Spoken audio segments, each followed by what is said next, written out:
আজকে একটা রেসিপি করব এই চিংড়ি মাছের পোলাও। তা কিভাবে করব সেটা আপনাদের সঙ্গে শেয়ার করব। এই চিংড়ি মাছগুলি গলদা চিংড়ি আছে, বেশ বড় বড়। যাই হোক, তো আমি কেটে নেই। আর আমি চিংড়ি মাছটা দেবো যে নারকেলের যে একটা পুর আছে, আপনার এই ভিতরে যে ফোপড়াটা হয় সেটা দিয়ে আমি করব। অনেকেই পাওই ফেলে না।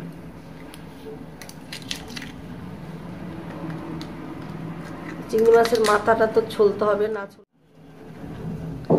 এই যে দেখুন চিংড়ি মাছের মাথার ভিতরে কি থাকে।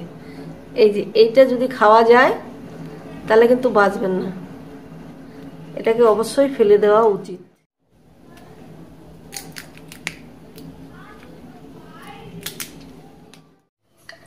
এই প্রথম আমি নারকেলটা ভেজে নেব। এই যে নারকেলটা আমি চিলা চিলা করে কেটে নিয়েছি।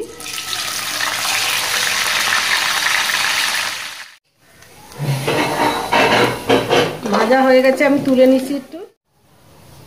এবার আমি পেঁয়াজটাকে ভেজে নেব। আমার ভাজা হয়ে গেছে, এবার আমি নামিয়ে নিচ্ছি।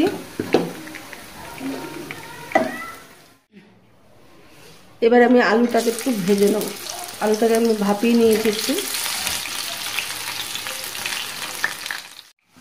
আলুটা আমি একটু ভাজে নিলাম, এবার নামিয়ে নিচ্ছি। কোপড়াটাকে আমি মিক্সিতে করে নিচ্ছি। তার সঙ্গে আমি কাজুটা দেবো। এটা ধ্যান দিতে হবে, এটার মধ্যে কিন্তু কাজু বাটা দিতে হবে, কাজুটা। এবার আমি ডিমটাকে একটু ভেজে নেবো হালকা করে।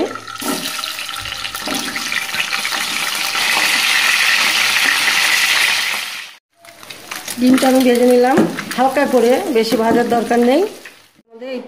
এটা মধ্যে আছে আপনার লঙ্কা, আদা আর একটু রসুন বাটা। এরকম 1 চামচ হলুদ দেবো,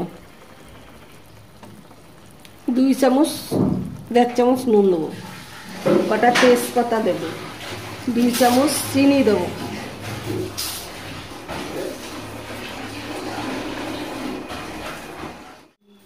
এবার আমি কিছু কাশ্মীরি গুঁড়ো লঙ্কা দেবো, যাতে মাছটা একটু কালার আসে। না চাইলে নাও দিতে পারেন, কোনো অসুবিধা নেই। আমার মশলাটা মোটামুটি কষানো হয়ে গেছে। আমি কিছু এর মধ্যে পেঁয়াজ ভাজা দিয়ে দেবো। একটা করে চিংড়ি মাছ আমি দিয়ে দেবো। চিংড়ি মাছটাকে আমি কিন্তু এই যে ভিতরে মাঝখানে দেখুন একটু কালো ছিল দাগ, আমি ব্রাশ করে ধুয়ে নিয়েছি। কারণ এটা তো পুকুরে থাকে, ওরা জলের জিনিস, সব এই লেজ থেকে এই অবধি আমি ব্রাশ করে ধুয়ে নিয়েছি। মাথার মধ্যে যেটা ছিল নোংরাটা আমি তো বের করে দেখিয়ে দিয়েছি। আর এইটা যে আছে এটা কিন্তু ঘিলু, এটাই কোনো অসুবিধা নেই। সবসময় মাথায় কিন্তু আপনারা ছুলে তারপরে রান্না করবেন। এই যে এইটার থেকে আমি বের করে দেখিয়ে দিয়েছি। এই যে দেখুন মাথার ভিতরে ঘিলু। আমি এবার একটা করে চিংড়ি মাছ আমি দিয়ে দিচ্ছি। অ্যাকচুয়ালি চিংড়ি মাছে কিছুই ফেলানো যায় না, যাই হোক আমি একটা করে একটু উল্টিয়ে দেবো। চিংড়ি মাছটা ভাজতে হবে না, ভাজলে তো চিংড়ি মাছটা শক্ত হয়ে যাবে। আমি ঘি দিয়ে দিলাম। এবারে ভাজা জিরা, গরম মশলা, দেখবো কেমন হয়েছে। বা কি সুন্দর হয়েছে দেখুন, দেখলেই খেতে ইচ্ছে করে। যাই হোক, এবার আমার হয়ে গেছে, এটা আমি নামিয়ে নিচ্ছি। রেখেছিলাম চালটা আমি নিয়েছি 1.5 কেজি। যাই হোক 1.5 কেজি একটু বেশিও হতে পারে, আন্দাজ মতো নিয়েছি। তাহলে আমি 100 গ্রাম তেল দিয়ে নেব। এইবারে আমি তেজপাতা কটা দেব। লক্ষ্য রাখবেন আমি কিভাবে তৈরি করছি চিংড়ি মাছের পোলাওটা। এলাচ, দারচিনি দিয়ে দিলাম। এটাকে আমি একটু নেড়ে নেব। এবার পরিমাণ মতো আমি নুনটা দেব। 2 চামচ নুন দিলাম, যদি লাগে আবার একটু দেবো। চালে 2 লিটার জল দিতে হবে। এবার আমি কিশমিশটা দিয়ে দিলাম, ডিমটা দিয়ে দেবো। চিংড়ি মাছের পোলাওতে আপনারা ডিমটা না দিলেও হয়, ডিমটা দিলে কি হয় একটু খেতেটা বেশি ভালো হয়। যেহেতু এটা মিষ্টি হবে তাহলে আমি একটু বেশি করে চিনি দেবো এটায়। এইবার আমি পরিমাণ মতো ঘি দিয়ে দেবো। এবারে আলুটা দিয়ে দেবো, পেঁয়াজ কুচিটা দিয়ে দেবো, ভাজাটা। আমি একটা একটা করে চিংড়ি মাছ ছেড়ে দিচ্ছি, হাত দিয়েই দিচ্ছি আমি। দেখতে থাকুন খাওয়া যাক চিকেনটা অতি অবশ্যই।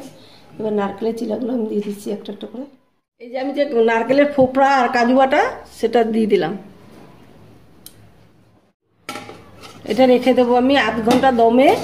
গ্যাসটা এখন আমি বন্ধ করে দেবো, তারপরে ভাঙবো, ভাঙার সময় দেখাবো কেমন হলো। প্রথমে আমি মাছগুলো তুলে নেবো একটা একটা করে।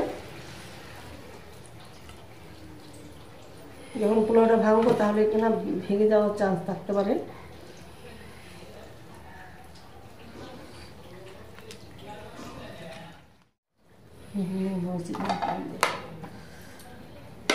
একদম ঝুরঝুরে দেখুন। হ্যালো বন্ধুরা, রান্না করেছি এই চিংড়ি মাছের পোলাওটা, দেখলেন তো।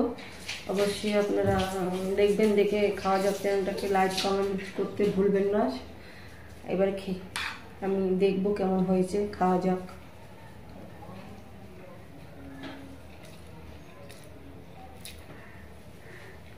অপূর্ব হয়েছে বন্ধুরা, খুব সুস্বাদু।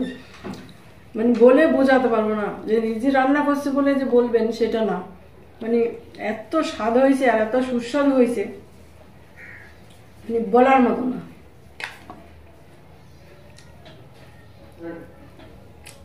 দারুণ হয়েছে।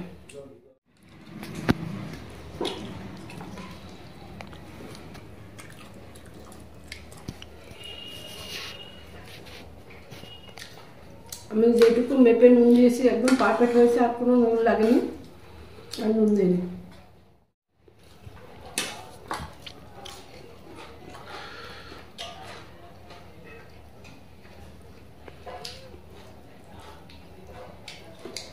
এত সুস্বাদু হয়েছে।